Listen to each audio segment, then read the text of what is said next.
Desde mocinha, lá em Minas Gerais, eu, Mariana, sempre fui de chamar a atenção. Não era por querer, sabe?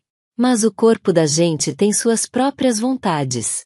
As curvas eram mais acentuadas que o normal para minha idade, as pernas, resultado de muita capoeira na infância, tinham um desenho que alguns diziam ser de parar o trânsito, e a pele morena parecia ter um brilho natural, principalmente depois de um dia de sol. Confesso que, no fundo, até gostava dos olhares, mesmo fazendo a mineira dissimulada que não percebe nada. Só que ser tão notada numa cidade pequena como a minha tinha seu lado ruim. As comadres da vizinhança viviam de olho, e qualquer passo fora da linha virava fofoca em questão de minutos. Cansada um pouco da agitação da faculdade no Rio, decidi aproveitar as férias de julho para visitar minha avó, Dona Luzia. Ela morava num sítio no interior, um lugar tão tranquilo que o som mais alto era o canto dos pássaros e o mugido das vacas. Vovó Luzia tinha seus 70 e poucos anos, mas uma energia invejável. A casinha dela era simples, com um cheiro gostoso de café coado e bolo de fubá no ar, e a varanda com aquela rede preguiçosa que me chamava para um bom descanso. Eu estava com muita saudade e, para ser sincera, um pouco preocupada com a saúde dela. Cheguei no fim da tarde, com o céu pintado de laranja e roxo, e aquele cheiro de terra úmida que só o interior tem. Lá estava ela, na varanda, com um vestido florido um pouco desbotado e um chinelo de dedo nos pés. Me viu chegando e abriu um sorriso largo, daqueles que iluminam o rosto todo.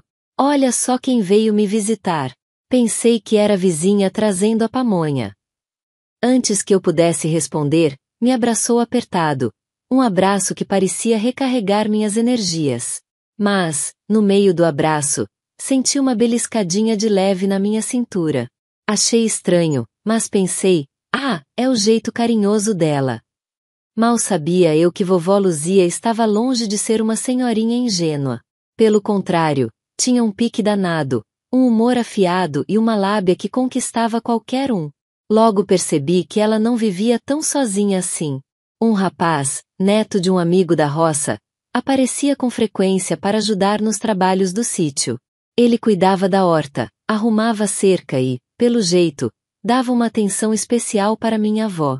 Ela nunca entrava em detalhes, só dava umas risadinhas misteriosas e mudava de assunto, mas dava para sentir que havia algo mais ali. Naquela primeira noite, sentamos juntas na varanda, tomando um café quentinho com biscoito de polvilho. Ela queria saber tudo sobre a faculdade, se eu estava namorando, se ainda ia aos bailes de forró. Mas, entre uma pergunta e outra, notei que os olhos dela me percorriam de um jeito diferente. Nossa, como você está uma moça feita! Os rapazes da cidade devem suspirar por você, disse ela com um tom que misturava orgulho e uma ponta de malícia. Tentei rir e mudar de assunto, mas uma pulguinha atrás da orelha já estava plantada. Será que era só impressão minha? No dia seguinte, acordei com o sol entrando pela janela e o barulho dos animais no terreiro.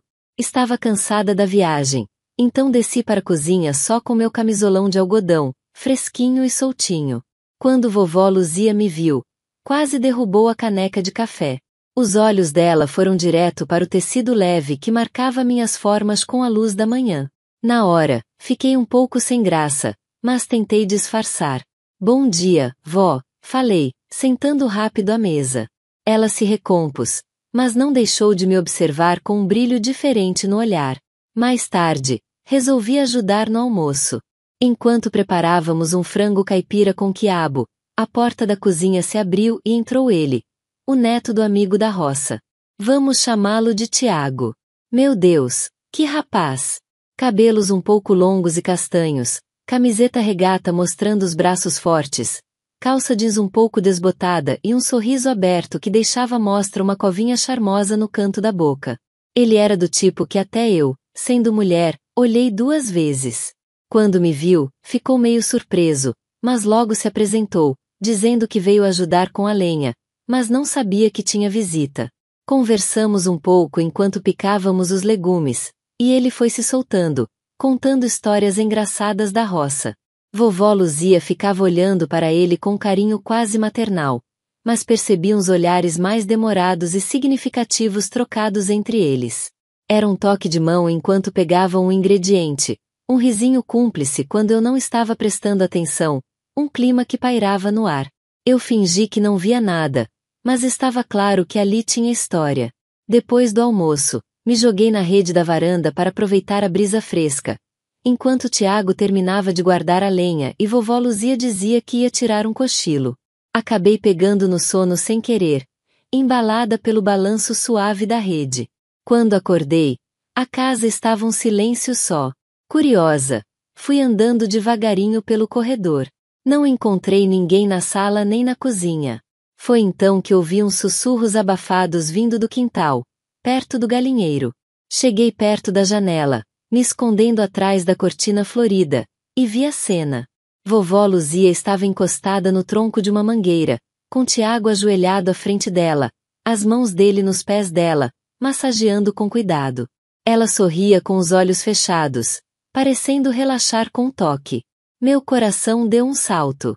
Não era nada explícito, mas a intimidade da cena, o cuidado dele, o prazer dela, era algo que eu não esperava.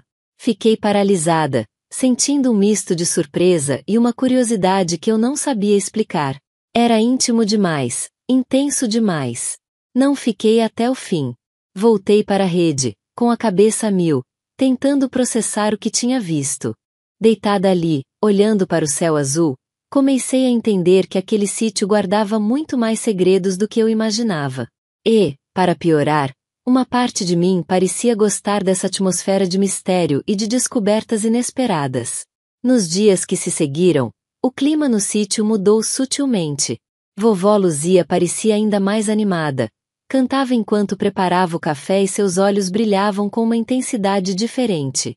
Tiago continuou frequentando a casa, mas agora havia um quê de segredo nos olhares trocados, um sorriso cúmplice que se desfazia assim que eu entrava no cômodo.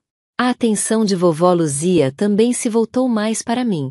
Ela elogiava meus vestidos, perguntava sobre meus pretendentes com um interesse redobrado e, às vezes, seus toques pareciam se prolongar um pouco mais do que o normal, um roçar de mãos ao me entregar uma xícara, um abraço um pouco mais apertado. Uma tarde, enquanto eu ajudava a vovó Luzia a colher mangas no pomar, ela parou de repente, apoiada na cesta de frutas. O sol da tarde as folhas, iluminando seus cabelos brancos com um halo dourado. Ela me olhou com aqueles olhos castanhos profundos, um misto de ternura e algo mais. Mariana, você está tão bonita. Me lembra tanto de mim quando era jovem. Ela estendeu a mão e tocou meu rosto de leve, demorando o polegar na minha bochecha. Senti um arrepio percorrer minha espinha. O toque era carinhoso, mas havia uma intensidade que me deixava desconfortável e, ao mesmo tempo, estranhamente curiosa. Naquela noite, vovó Luzia insistiu que eu experimentasse um vestido antigo que ela tinha guardado. Era de um tecido leve e florido, com um decote em V discreto e uma saia que rodava suavemente. Quando vesti, senti que caía perfeitamente no meu corpo. Vovó Luzia me olhou com um brilho nos olhos. Ficou lindo em você, meu bem. Realçou suas curvas. Ela se aproximou e ajustou uma das alças, seus dedos roçando de leve meu ombro. Senti um calor subir pelo meu corpo. Para completar, ela me ofereceu um par de sandálias de couro trançado, que pertenciam à minha mãe quando jovem. Calçá-las me deu uma sensação nostálgica e, ao mesmo tempo, me fez sentir mais conectada à vovó Luzia de uma forma diferente. No dia seguinte, Tiago me convidou para conhecer uma cachoeira escondida na mata. Aceitei na hora, animada com a ideia de explorar os arredores do sítio. A trilha era um pouco íngreme, e em alguns momentos precisei da ajuda dele para atravessar os trechos mais difíceis. Senti o toque firme da mão dele na minha, e por um instante nossos olhares se encontraram. Havia ali um respeito, uma camaradagem, mas também percebi um brilho diferente nos olhos dele quando me olhava, principalmente quando eu tropeçava e ele me segurava pela cintura. Chegamos à cachoeira e o lugar era paradisíaco. A água cristalina caía em um poço rodeado de pedras e vegetação exuberante. Tiago tirou a camiseta para nadar, revelando um corpo atlético e bronzeado pelo sol. Fiquei um pouco sem jeito, mas a beleza do lugar me fez relaxar. Ele me convidou para entrar na água e, hesitante, mergulhei com meu vestido. A sensação da água fria na pele foi revigorante. Enquanto nadávamos perto das pedras, em um momento em que estávamos sozinhos sob a queda d'água, senti a mão de Tiago tocar minha perna por baixo da água. Foi um toque rápido, quase um acidente, mas que me deixou eletrizada. Ele pediu desculpas com um sorriso tímido, mas aquele breve contato acendeu algo em mim. No caminho de volta, já no final da tarde, passamos por um campo aberto onde o sol se punha em tons de laranja e rosa. Tiago colheu algumas flores silvestres e me deu um pequeno buquê. O gesto era simples, mas carregado de um significado que ia além da amizade. Senti meu rosto corar. Naquela noite, vovó Luzia preparou um jantar especial. A mesa estava posta com a toalha de renda e os melhores pratos da casa. Ela acendeu velas e colocou uma música suave para tocar no rádio. O clima era quase romântico. Durante o jantar, ela nos contava histórias da família, relembrando os tempos de juventude com um brilho nostálgico nos olhos. Em um momento, ela pegou na minha mão e na de Tiago, unindo-as sobre a mesa.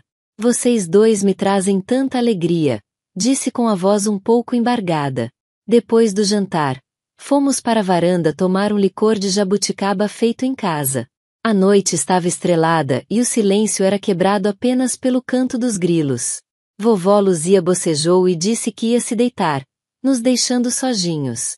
Ficamos em silêncio por alguns minutos, apenas apreciando a beleza da noite. Senti o olhar de Tiago sobre mim. Ele se aproximou um pouco e sua mão roçou a minha na borda da rede. Não era um toque intencional, mas a proximidade me deixou nervosa. De repente, vovó Luzia voltou para a varanda, mas sua expressão era diferente. Seus olhos não brilhavam mais com alegria, mas estavam fixos em nós com uma intensidade quase acusatória. Ela segurava na mão um pequeno objeto de madeira entalhada, algo que eu nunca tinha visto antes. "O que vocês dois estão fazendo?", perguntou com a voz fria, quebrando o silêncio da noite. O clima, que antes era de uma suave intimidade, se transformou em uma tensão palpável. O segredo que pairava no ar parecia prestes a ser revelado de uma forma inesperada e perturbadora.